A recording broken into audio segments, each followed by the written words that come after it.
Hi everyone, welcome to this week's webinar. I've got the wonderful Joan Scott, CEO of Habia and best-selling author with me today. Thank you for joining, Joan. Thank you. Thank you for having me, Sarah. Lovely to see you on this lovely bright day. Crisp winter's day. For those of you who may not know you, can you give us a quick overview of Habia and the role it plays in shaping standards for the hair, beauty, spa and wellness industries, please? Right, okay, I don't know where to start. So, Habia is the Hair and Beauty Industry Authority. We've been it's nearly 30 years since it was formed. I've been involved for all those 30 years. And it was an amalgamation of the BIA, which was the Beauty Industry Authority, and the Hair Training Board. So originally back in what will it be, the late 90s or something like that, there was two organisations, and I think at the time they thought it made sense just to work together across the whole of the industry. So that's when Habia was formed. It's probably about 28, 29 years ago. So all that time I remember both separate organisations, and then I was involved right from the word go, whether it was as an education expert or heading up some UK forums or things like that. So in those days we were called what would we call that? It's like a sector skills council, an SSC, and every sector had one. And then as governments changed, things, obviously policy changed, and then we are now referred to as an SSO, which is a standard setting organisation.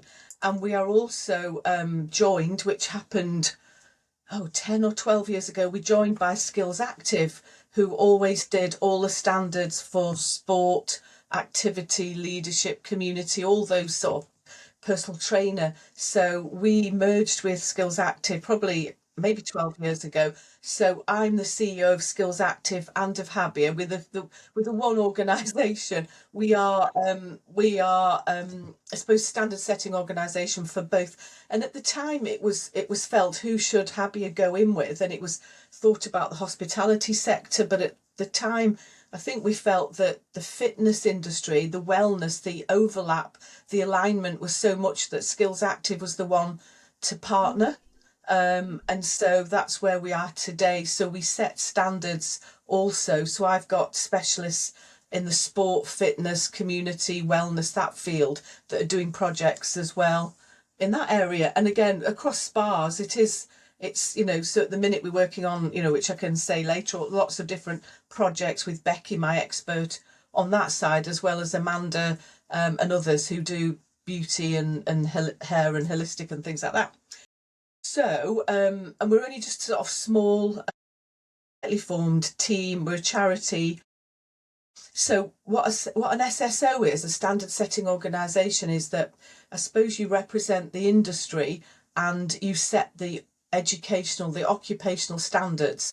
So there's things called NOS, which are National Occupational Standards, and the government wants every role, every industry to have national occupational standards so that people can refer to them as to how that task should be done efficiently, effectively, safely, being mindful of the client, but also the therapist as well. And so it's always the national occupational standards are always at task level. So they're not sort of big job role level. It would be in our industry, it would be provide a manicure treatment, it would be undertake a consultation. So every single modality or treatment that we do should have a national occupational standard, a NOS, for it. And on that NOS, you would find performance criteria as to how you do that treatment safely. You'd find all the underpinning knowledge. You would find a range of situations you do it in, the scope. So each one, and they're held on a database, which is a little bit difficult to navigate, but that's where you would find them all once we've done them. So there's lots of other organisations in our industry. They're often trade organisations that people probably will join, get a lot of support from them, get HR advice, also get insurance maybe through them. So we're not sort of a trade body like that. We're an SSO. So we're the only one for our sector, our footprint. And so how it works is that every year we would put something in called a demand statement, and that is what what's coming along the track, I suppose, in the industry. There's new treatments out there. We've not got a standard for those. Things have changed. Some of the standards are old and they need reviewing after 5 years because legislation's changed. We're always thinking and looking with experts about what is new, what we haven't done a standard for, and we put this document in called a demand statement, and it'll Right. be new legislation, new things that are happening, COVID, lots of things that are going on, and then we'd say that actually we need to review these standards. That the hair ones are old, and so or either review them or there's new ones to be developed. So we would always put that in, and then we wouldn't know for a few months what might be approved, and it's a sort of a big administrative process that you've got to be on the preferred supplier list. You've got to go through big hoops about your organisation, about funding, about sustainability, because they wouldn't want anybody getting these projects that might fold or things like that. So there's a big process to go through, and then every year there's sort of smaller bids you've got to put in, and say which experts you'd work with, and that you can put a profile and a project plan in, that you'd be able to do it within the 9 months. So all those sort of things. So we put that demand statement in, and then we wait to see what they might be able to fund, because obviously Yeah. it's tight. In government funding is tight. We're up against industries such as construction, manufacturing, engineering, nuclear, defence, all those things, health. So all those sectors will be putting in their demands as well. And so we see what they can fund. And we're lucky that we can usually every year get some of our projects funded. So there's often NOS development in those projects. There could be in Scotland to develop SVQ qualifications, which are the Scottish, they're a bit like an MVQ, but a Scottish vocational qualification. It could be in Scotland or Wales. There's some apprenticeship development to be done, because once the NOS are changed, an SVQ might be changed, then they'll be put together in a modern apprenticeship in Scotland or in a framework in Wales. And so it's quite involved, the actual process. So, but it's really interesting and exciting. And at the minute, we've got in our sector, we've got some projects and NOS development around those spa areas and holistic and wellness that we haven't done standards for. And because now, a bit like the Touch for Cancer Care, that we are treating in the industry, and not turning away those who are on a cancer journey or any other life limiting or life changing journey. We're just wanting to look again at some of the standards that we've done, and is it enough that it says adapt those treatments for the needs of the client? Do we need a bit of a bigger consultation or a client profile about their whole, just a bit more of a holistic approach to it? So that's really exciting that we started these projects. Things like all the sound baths and things like that. Maybe Saunas, like maybe saunas. like Maybe we have one with Deborah on the saunas, Afghans and yes, things. all that. So we're not doing Orfgus yet, but we just said, right, things like some of the Eastern philosophies, but you can't do a NOS standard on knowledge. It's got to be an actual treatment. It's a task.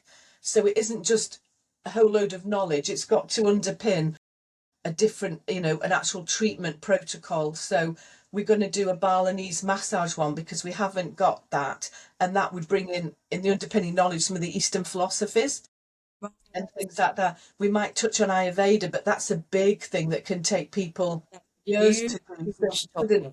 we can't just do that but it's been interesting. So what we did, we got together all the experts. We've probably got about 30 experts, because we've got obviously lymph massage is a big thing at the moment. So we've got some lymph massage specialists. We've got people who can do Balinese, do sound frequency, all those things, and we've got about 35, I think about 30 odd people in the expert group. So we've had the initial meeting Then Amanda, my project manager, will start drafting up and maybe working with some experts for a particular NOS. Then we have got to draft them up, send them out to the expert working group, and then she's getting feedback now this week. And I think we've got another meeting next Wednesday where we'll look at those and get any final. Then they've got to go out for public consultation. So they've always got to go. And if it's national occupational standards, you're developing it for the 4 nations of the UK. So we've got to have experts from all 4 nations. And then we've got to get feedback in the public consultation. So I think soon after next Wednesday's expert working group, it will go out to public consultation. So on our social media, we will put, right, the survey, please. So it'd be great to work with you to see if we could promote that far and wide. Support with is important because I don't think our industry, until I spoke to you, I didn't know what Habia did for the spa industry. I didn't really understand it. And you're doing an incredible piece of work because you're creating the standards that we should all be following. We should know all this information, but I don't think we do. No, no, and I think people are sometimes, standard can mean a lot of different things, and people sometimes get in touch with us and say, Betty's salon along the road isn't a very good standard. What can you do? Can you close them down? And things like that. Well, because they think we're the regulator as such, and that if somebody isn't being safe and things like that, so we would always sort of work in a different way, but we can't, close them down or things like that. But people think it's the standard in that salon and somebody didn't do this and anyways. But so ours is, I always sort of say ours is more the educational standard. And when you get this NOS, say if it was a do a massage, you can use that NOS in, an employer can use that NOS in a job description, because it actually says how you should deliver that massage, what you should know to be safe and effective. So although they're used as the basis of many qualifications, they also can be used by an employer individually for an appraisal, or a job description or a job advert, or employers use them very differently because they are sort of the definitive how you deliver and that task sort of thing. But then awarding organisations, like we work with City and Guilds and VTCT and Qualify and all the awarding, CHM, Highfield, things like that, they would, when they are reviewing their qualification, they would say, oh, I wonder how the NOS is changed, because we would be employer led, but also some education specialists. So really it helps them if they say, let's go to the most recent NOS. And recently, obviously, mental health, sustainability, all those things have had to, we used to say in our industry, dry skin, oily, and then normal skin. We used to say, you can't say a normal skin anymore. It's normal skin. What's normal? Yeah, what's normal? So we'd probably say now it's more of a balanced skin that's Yeah. healthy and balanced and things. So it's just sometimes it's the wording, isn't it? Things have changed over the last few years. And I say mental health, and also the therapist as well, looking after, we keep saying that it's more about a thinking therapist, because it's not just you do 4 of these strokes and then 5 of those strokes and 6 of those strokes, and it's not just following it religiously like that, like a robot. You're adapting it all the time. So that thinking therapist has got to be thinking about, that client and what they've got and how they're profiling it and adapting, and all the time adapting that treatment, not just thinking I've just got to do it as I've been taught. So you're trying to develop a therapist like that, really. But it is interesting because then we do work with the awarding bodies. They're constantly reviewing their qualifications. Sometimes there might be a delay. The government might not have funded, or awaiting put an embargo on developing new qualifications that could be funded. So they will say that at the minute we can't review them. But so some of the colleges might say, we're working off qualifications that are old and haven't been updated.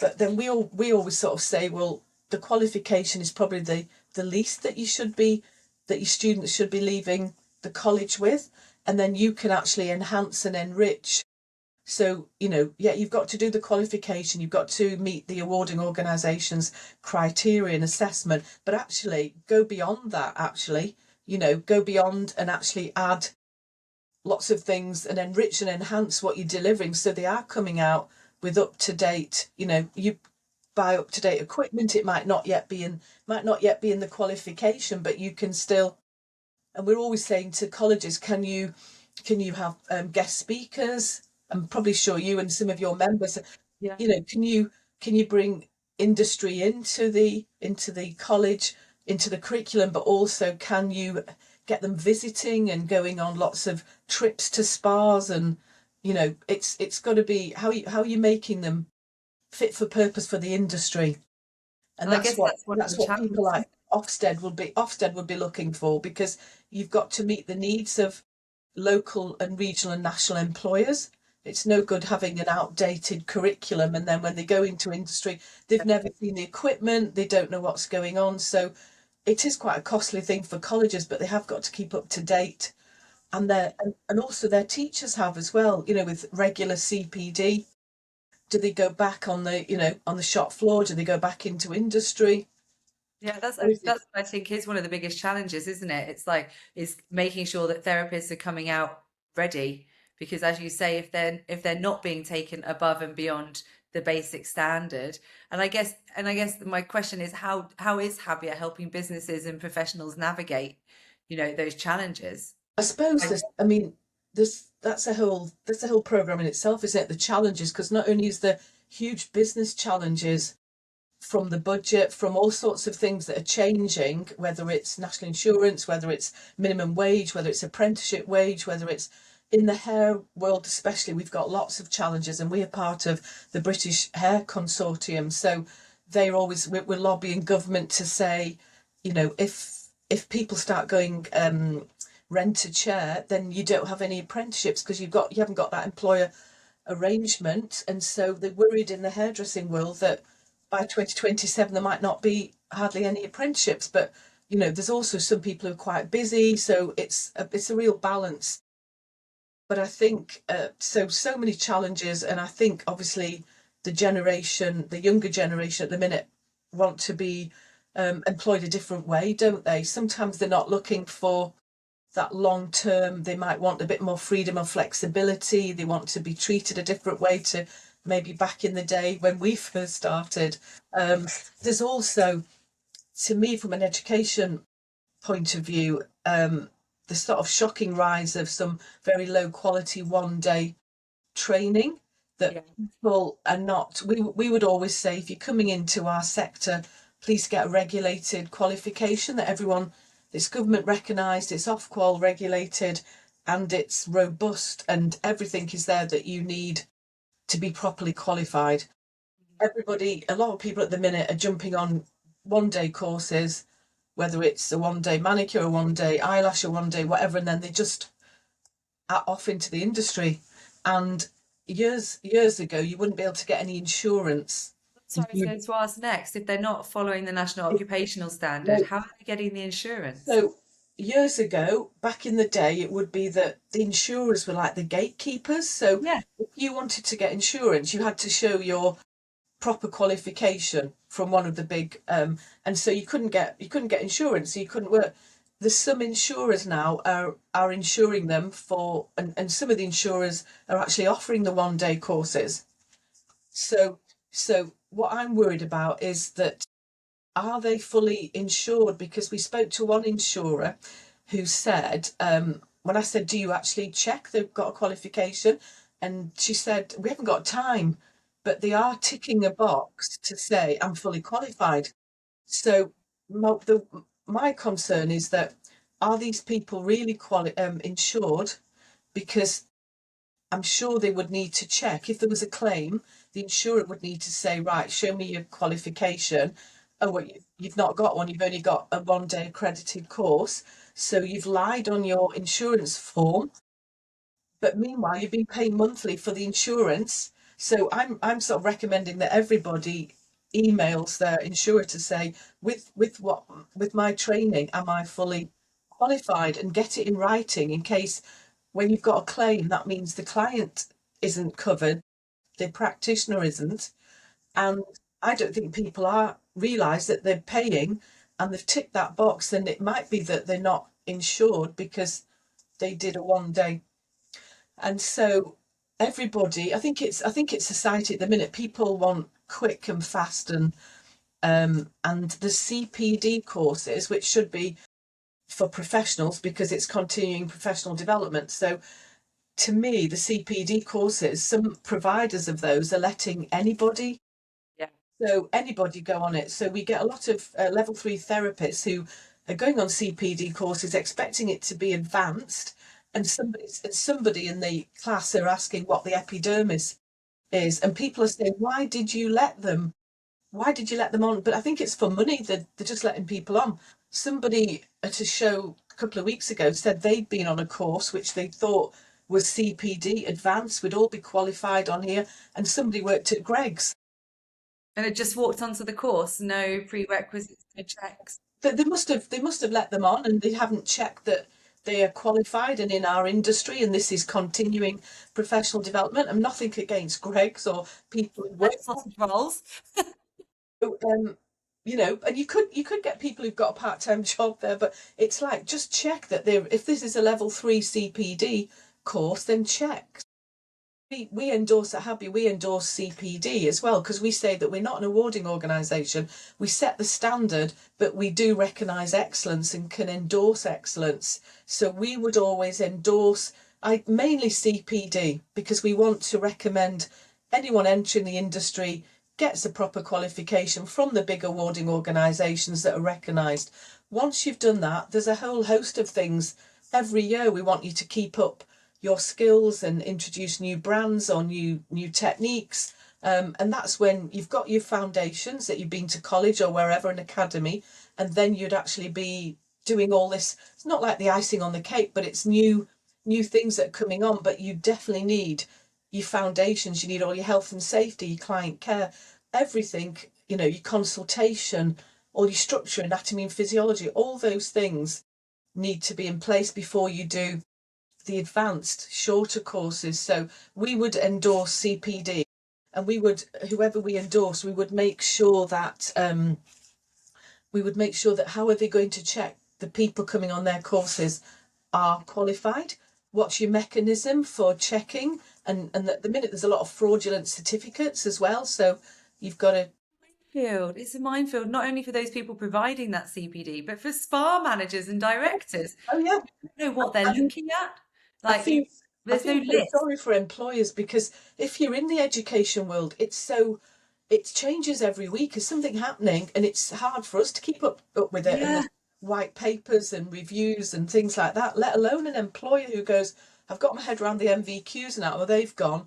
Now it's a technical certificate, or they are moving, and now it's what's the T level, what's the V level? All the ones that." All this though, where do you find this information? Well, what we do at Happy is we have education forums every couple of weeks, and anyone who sort of joined us as such, or our colleges, that we've got a Future Star Award that we give to colleges, and with all their teams, they come on those education forums. We've had some this autumn about Ofsted, so that lecturers know what the new Ofsted is. We've had Sam Marshall who about trans, and how, if in a salon situation or a student situation, how you could support trans students or clients. We've had we've got another one coming on wellness. Last week we had one about the review into level 2 qualifications and what everyone thought should be in them, and how they might be assessed, should they be graded. So we try and do those on Zoom, 6:30 in the evening, so people can jump on them. And anyone that we've endorsed, we give them an opportunity to share what we've endorsed, so that people know this is a new, like the Orfgus that Debbie has done, the sauna master sort of CPD. We'll be doing one probably in the new year on that, because colleges might need to be aware, some of the salon owners. So we encourage everyone to sort of work with us in our community, and then not everyone can always dial in. People are busy, aren't they? There's never an ideal time of the day or night. So we always try and do it about 6:30 because we just think, you know what, people have got home maybe from work, they can pass children over to somebody maybe and just have, or while they're cooking tea or something, they could have just listen into it. But yeah, just it's constantly moving, isn't it? Just one sheet. There's no just one place you can go and it lists these are the qualifications that are assigned to the NOS, to the Well, National there is Occupational Standards. there is on the Ofqual website you can see all the awarding organisations Right. that they regulate. So you can see then you go onto their website, you can see the qualifications and things. We're working with a company called Verify who are helping to make sure the certificates, the qualifications are authentic, and they will actually go back to source and actually ask the training provider and the awarding organisation. So ultimately, we wanted that to help employers so that they could, somebody who's going to work for you, you could just give your ID number, you could go onto the platform and you could see which are regulated qualifications and which are CPD. That's So incredibly helpful. because we just said, could you separate them between regulated? Because you get employers saying, I've now got somebody who's really good, but I realise now this level 3 was only a 1 day level 3, and I needed to go somewhere and maybe have a fast track conversion course from an accredited. And there's probably there might be some very good accredited, and the word accredited used to have quite a lot of meaning, but to me it's been discredited because it's bandied about so much, and all people are saying is it accredited? Is it accredited? They don't really care by who is accrediting it. Just has it got the A word, the accredited? So I'm just saying I don't really want to use that word. So at Habia, we would not accredit anything. We would endorse excellent training. End of story. Habia endorse, you get the badge. The accrediting, it seems to have just gone into this, like people say, it's a jungle really. It's just the Wild West. And people don't care who's accrediting it. So somebody could set up in the back bedroom and just go, right, I'm going to accredit, anyone want the courses accredited.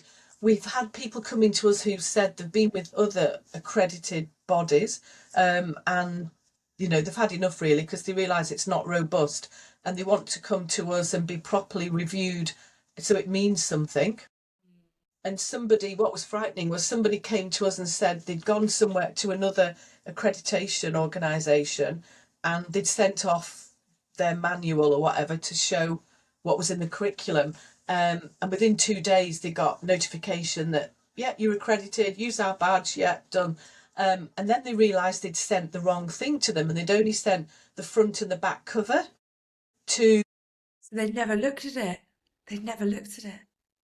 So you actually going on these courses. I mean, this is some instances. So we're probably hearing, some of the horror stories, but you just think, what does that mean then that you've got some sort of training that's accredited by them? No one looked at it. They've given you approval for the next few years. Everybody, some of them have got a manual that everybody then delivers the same thing. And I always say we wouldn't give a manual because we would say, if you want to be the best in your discipline or specialism, surely you've had loads of training, loads of experience. You would want to put your own training manual together that was unique because you're unique and you want to sell your training.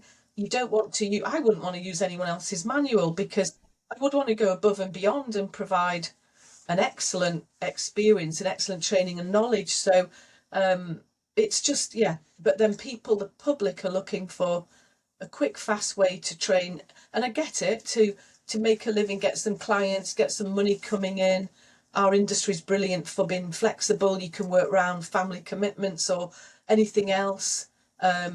It's a brilliant industry, always innovative as well. So there's always something new coming. So that's why the CPD side of things is exciting because sometimes things are in the CPD bracket, which then become qualifications. So at first there's no qualifications in those specialist areas and it would be a CPD course you do. And then as they get more mainstream, the awarding organisations will develop qualifications. So when we're endorsing CPD, the team I've got will make sure that it aligns with the most up-to-date national occupational standards.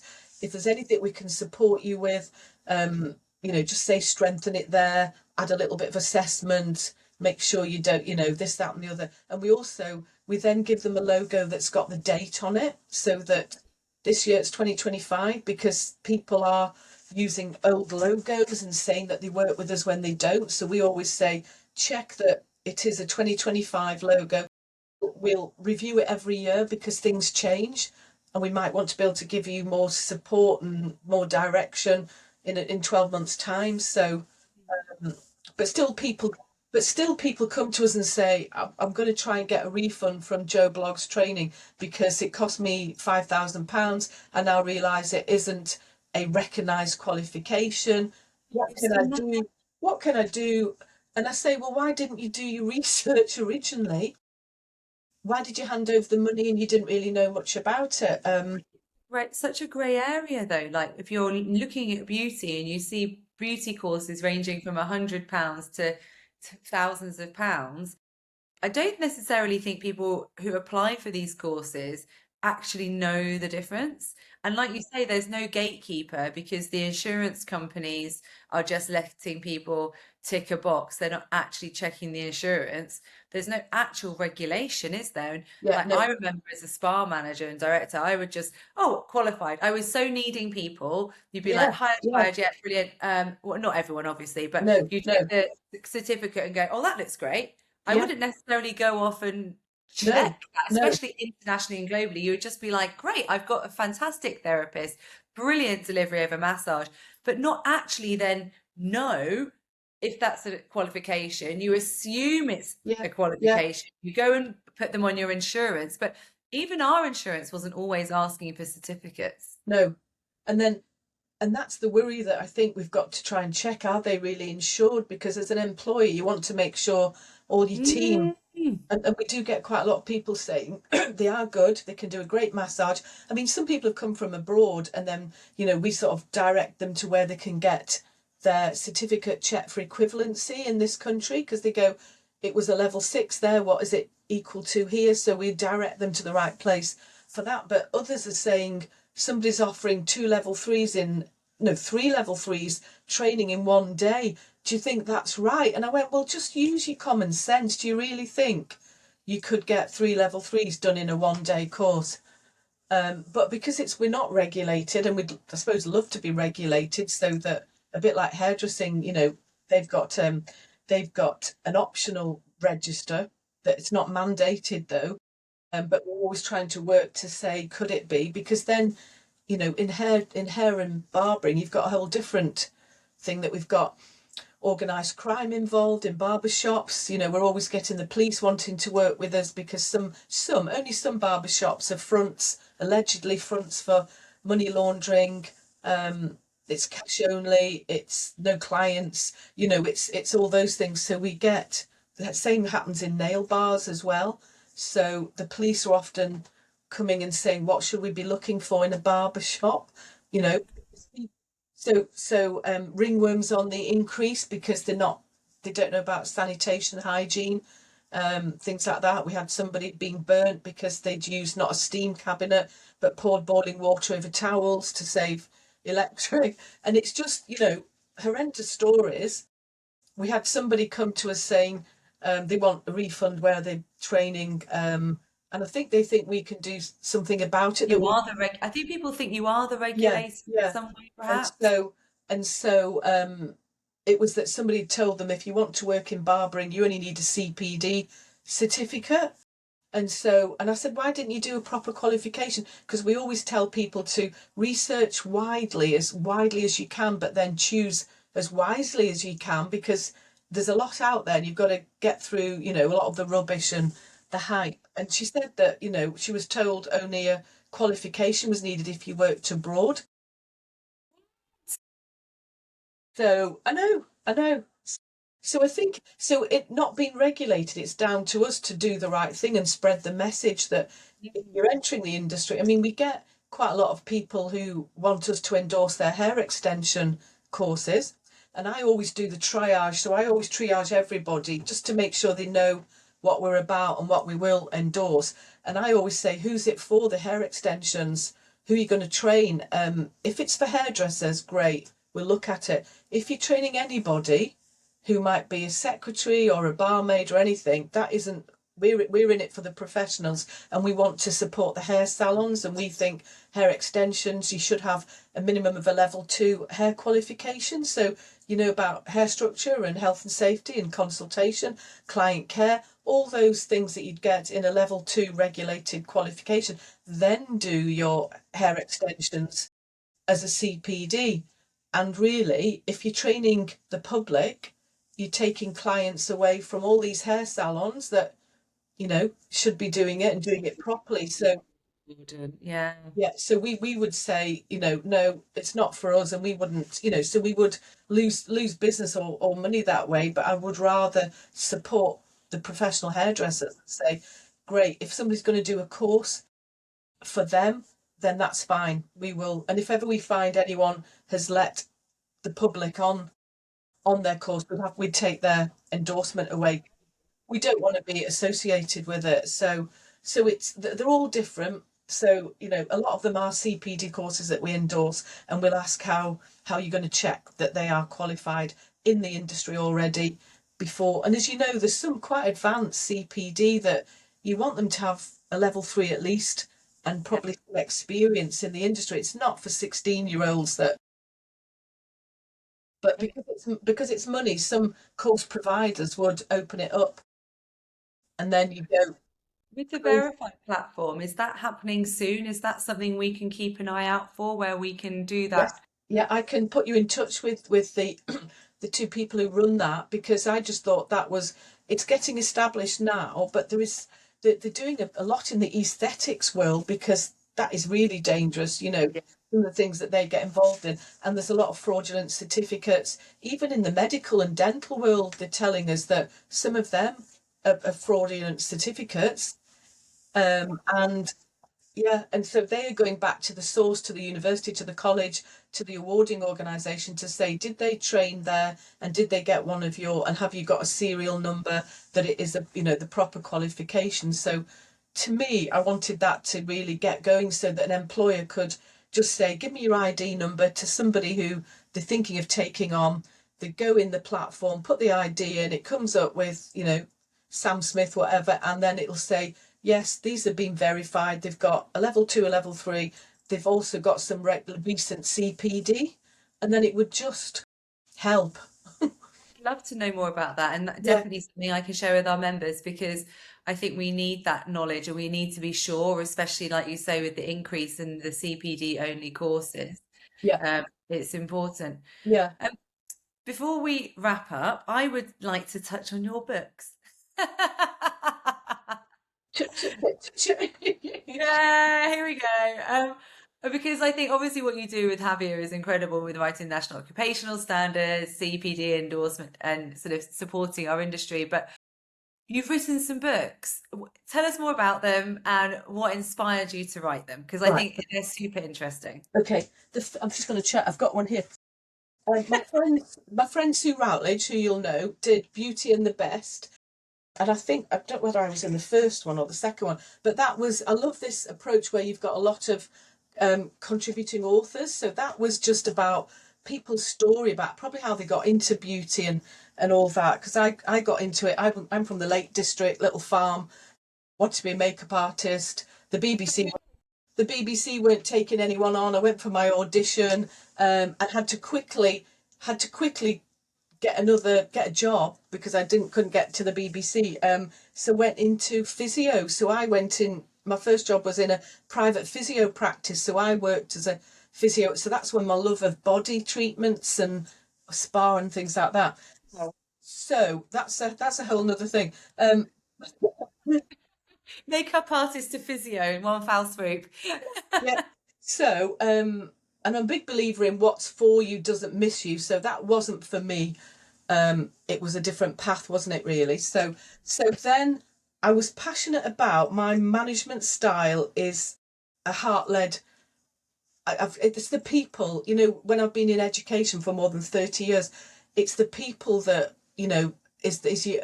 absolute main asset, but how you treat them and how you look after them. And so I wanted to do this book called Leading from the Heart, which we did. Is it nearly coming up 2 years? I think it's 2 years ago.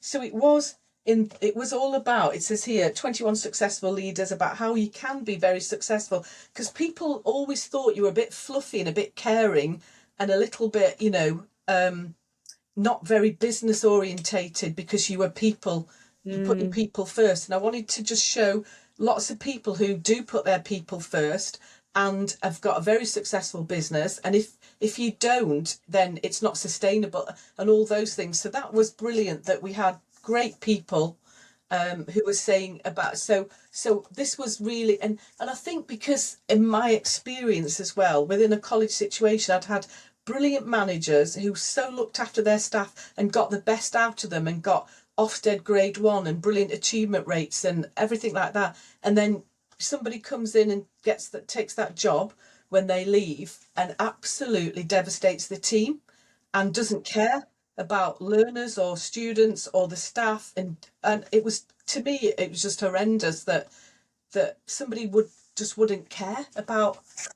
And so Yes, and we're people. We are working in a people-centric industry with therapists and the guest. And if you can't be heart-led, that you're not going to make the most of your team. Your team won't be happy, and that will yeah, show in your guest, the service your guest gets. yeah, And absolutely. And it was also that the generation coming through now do not want that autocratic type leadership that perhaps we've been through, and it's sort of it's I suppose knocked the corners off us a little bit, how we were. I mean, I was called a slave in one of my first jobs, but it's made me resilient in who I am today.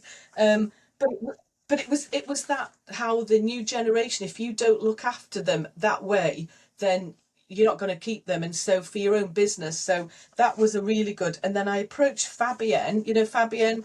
I um love Habia, and she's yeah, amazing. so I'd seen her on LinkedIn and I said, it looks like what you're doing is similar, would you do the forward for the book? Which she did, and so we've met her that way, and Kay Pennington met her, and it's been brilliant what they are doing together. But that seemed to be something for the time now, for the generation that we're taking on, because some of the older managers, if they still keep up their old style management, it won't probably work in that day now. And then the one that we did, last March, was it last March, April, was this one called Shine. And because I do a lot of work with skills competitions, I'm a brand ambassador for World Skills. I'm so into the skill, but taking it to a level of excellence. And Yeah. so World Skills, I promote World Skills in all the colleges, because whether it's beauty, hair, engineering, construction, that they can actually get through to the UK squad and they can represent the UK in the Skill Olympics. So the next one is in Shanghai in September. And we've just had the national finals with all the medals in Wales 2 weeks ago. So I've seen it transform, young people's lives. So it's amazing. But I was hearing that it's that growth mindset. And when I sort of said to the publisher, it's about, in a way, from a college point of view, it's giving your students the chance to shine, because you never know which ones are going to do well. And I had a colleague who used to put the top of the class student in for the competition, and then when she put a couple of wildcard learners in and just said, I'll give them a chance, they did better than the one that was top of the class. So you never know on the day. And because it's that try, fail faster, but try. And then it was all about, young people want to be so perfect at the moment that they won't even try because they don't want to fail. And so in a way it's giving them, it's all about the growth mindset. So mine's from a putting them in from a student point of view and competitions, and just giving them the chance to have a go. Any opportunity they get, put yourself forward. What's the worst that could happen? And it was all about, you either win or you learn. There's no losers, or there's no loss in it, because you learn so much that you put that to good use the next time. And you, like you say, people say, don't they, fail faster, because you'll get there in the end, and you'll improve every time. So again, we got 20 of us together with their interpretation of what it means to shine. And then we want to try and do something next with this about perhaps interviewing people who have got that growth mindset. There've been obstacles in their way. It's not stopped them. A lot of young people haven't got a lot of resilience at the moment because COVID all impacted on them. And it's like, you know what? What's the worst that can happen? Yeah, you don't, if you go in for that, you don't get it. You don't get the project, you don't get the job, but you've learned so much that you put that into the next opportunity. So that's what Shine was about. We loved that one. It was great to work with. The community that you get when you do a sort of a multi-author book is fantastic. We had for Leading from the Heart, we had a launch in London where we had a private room, and we did that, and then we did the one for Shine. I think it was last July, which was just we all did a little bit of somebody's chapter that's inspired us and things like that, and it was great, a great event. I So love that. I love that you have two like different takes on the books and you've worked with people to share other people's stories because I think there are so many people in the industry who do some incredible things, but they don't necessarily get heard or written about or yeah, yeah, shared. And and if we combined all of our amazingness together, yeah. we'd be an epic industry. Yeah, and I think that's why the publisher Andrew always says just do a quick 10-minute chapter because sometimes people don't want a big book, a big chunky No. text. They want a quick where they have a cup of coffee, and he always says, actually, say if you're in the pub explaining, your story. Everyone's about stories, aren't they? And it's just a quick 10-minute chapter, and you can put it down and pick it up again. So I think that's a great way to write a book that you're part of a community and you only need to look after your own chapter. Well, Yes. I mean, I've written the textbook. I wrote the textbook on spas about 10 or 15 years ago. It was like having a baby. It was 9 months. And it was the official guide to level 2 and 3 for spa therapy. Andrea, my friend, and I did it. And there was, chapters on anatomy and physiology, chapters on hot treatments, cold treatments, head massage, everything. But it was massive because it was a textbook for education. So that was a real, I work with Lorraine Nordman and she does all the textbooks for beauty. It's such a huge undertaking. Whereas these to me, it's easy. You look after your own chapter and then we all come together and we all promote it and then we get it on the bestseller list and things like that. What I love though as well is like people can write things now, like you never quite know what you're seeing on social media because of AI and all of this. The books you've created are real people stories, and I think that's what we want. We want Yeah, real life. We real. want we Yeah. want it to be real now. And We it's don't want the airbrushed Yeah, no, story. and it's the authenticity, isn't it? The Mm. genuine, that's your story, and that's where, I mean, like my love of competitions probably came from me at 8 and 10 going for Blue Peter badges all the time, and entering art competitions. And I think I always say to the colleges, don't forget, this is sometimes the first time a young person has been told they're very good at anything because school's not been a great experience. Their family don't give them any positive feedback. So if we could do a little internal competition within a classroom and they're told they're good at it and and they can improve and things like that, I just think it can transform their Joan, can you still confidence. hear And me? for the first time they've been told they are good at something, and that can be brilliant because I've seen it transform lives in colleges. Oh, well, I Joan, think thank you. you're going a I bit did fuzzy disappear now. a little bit. I disappeared and came back, but you carried on and I just reappeared. That's okay. Thank you so much for today. I really appreciate it. I want to just say the one thing I was going to ask before we leave is if someone picks up from our industry your books or listens to our webinar, what's the key message or takeaway you'd like them to walk away with, or a couple of key takeaways? To walk away with is always be the best you can be. I'm all about excellence in skills because that's what your clients want, your colleagues want you to be good. So always be the best you can be, but always make sure you are fully qualified, that you have got, one of those qualifications that because that's going to future proof. If ever licenses come in or wherever get regulated, it will be a government regulated qualification that they would be looking for. But also do CPD and make sure there's so many new things happening. Keep up your CPD.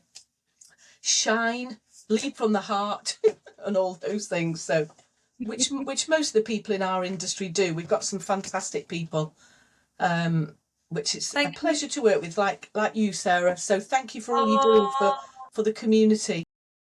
thank you so much for joining me today. It's been an absolute pleasure. Thank you. Thank you so much. I'll see you soon. Thank you. Thank you.